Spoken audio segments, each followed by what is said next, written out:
স্বামী স্ত্রীর মাঝে কোনো কারণে মনোমালিন্য বা ঝগড়া হতেই পারে, কিন্তু তা যদি দীর্ঘদিন ধরে চলতে থাকে তাহলে একসময় সম্পর্কটা ভেঙে যায়। এছাড়া মানসিক কষ্ট তো দুজনকেই পেতে হয়, কিন্তু এই ঝগড়ারও তো সমাধান আছে, তা আমাদের বোঝা উচিত। এই সমাধানের জন্য আমাদের কিছু বিষয় জানতে হবে। চাওয়া পাওয়ার বোঝা, দুজন মানুষ যেমন আলাদা তেমনি তাদের চাওয়া পাওয়াও আলাদা। কাজেই একজন মানুষ যখন তার চাওয়া অনুযায়ী স্বামী বা স্ত্রীর কাছ থেকে তা না পান, তখনই শুরু হয় দ্বন্দ্ব। কথা বলার প্রস্তুতি নিন। যে বিষয়গুলো দুজনের মধ্যে মিলছে না তা নিয়ে কথা বলুন। জানতে চান তার কী বক্তব্য, সে আপনার কাছ থেকে কী আশা করে।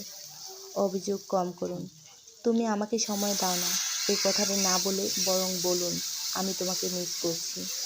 তাছাড়া নিজে সব কথা না বলে বরং সঙ্গীর কথা শুনুন ও তাকে কথা বলার সুযোগ দিন, সমাধান খুঁজুন। ভালোবাসাটিকে টিকিয়ে রাখার জন্য প্রয়োজন সহনশীলতা। ভালোবাসার মানুষটি পছন্দ করে না বা তাকে কষ্ট দেয়, এই বিষয়গুলো জানুন। আর এ বিষয়ে কথা বলে বা আলোচনা করে সমাধান বের করুন। ক্ষমা করুন। পুরনো ঝগড়া টেনে না এনে বরং ক্ষমা করে দিন। ভালোবাসার সম্পর্কে একে অপরকে ক্ষমা করার মনোভাব খুবই জরুরি। এতে একে অপরকে ঝগড়া ভুলে গিয়ে দুজনে ঘুরতে যান, এতে খুবই উপকার হবে। নতুন পরিকল্পনা করুন। ছোটোখাটো বিষয় নিয়ে ঝগড়া না করে আগামী দিনের জন্য পরিকল্পনা করুন। এই ধরনের পরিকল্পনা দুজনের মধ্যে ঝগড়া অনেক কমিয়ে দিতে পারে। স্বামী স্ত্রীর মাঝে কোনো কারণে মনোমালিন্য বা ঝগড়া হতেই পারে, কিন্তু তা যদি দীর্ঘদিন ধরে চলতে থাকে তাহলে একসময় সম্পর্কটা ভেঙে যায়। এছাড়া মানসিক কষ্ট তো দুজনকেই পেতে হয়, কিন্তু এই ঝগড়ারও তো সমাধান আছে, তা আমাদের বোঝা উচিত। এই সমাধানের জন্য আমাদের কিছু বিষয় জানতে হবে। চাওয়া পাওয়ার বোঝা, দুজন মানুষ যেমন আলাদা তেমনি তাদের চাওয়া পাওয়াও আলাদা। কাজেই একজন মানুষ যখন তার চাওয়া অনুযায়ী স্বামী বা স্ত্রীর কাছ থেকে তা না পান, তখনই শুরু হয় দ্বন্দ্ব। কথা বলার প্রস্তুতি নিন।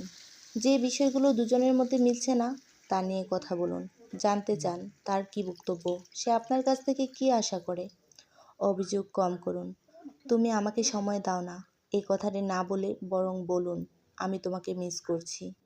তাছাড়া নিজে সব কথা না বলে বরং সঙ্গীর কথা শুনুন ও তাকে কথা বলার সুযোগ দিন, সমাধান খুঁজুন।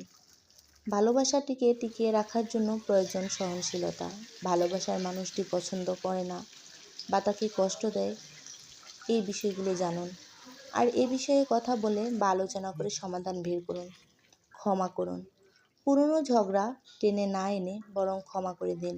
ভালোবাসার সম্পর্কে একে অপরকে ক্ষমা করার মনোভাব খুবই জরুরি।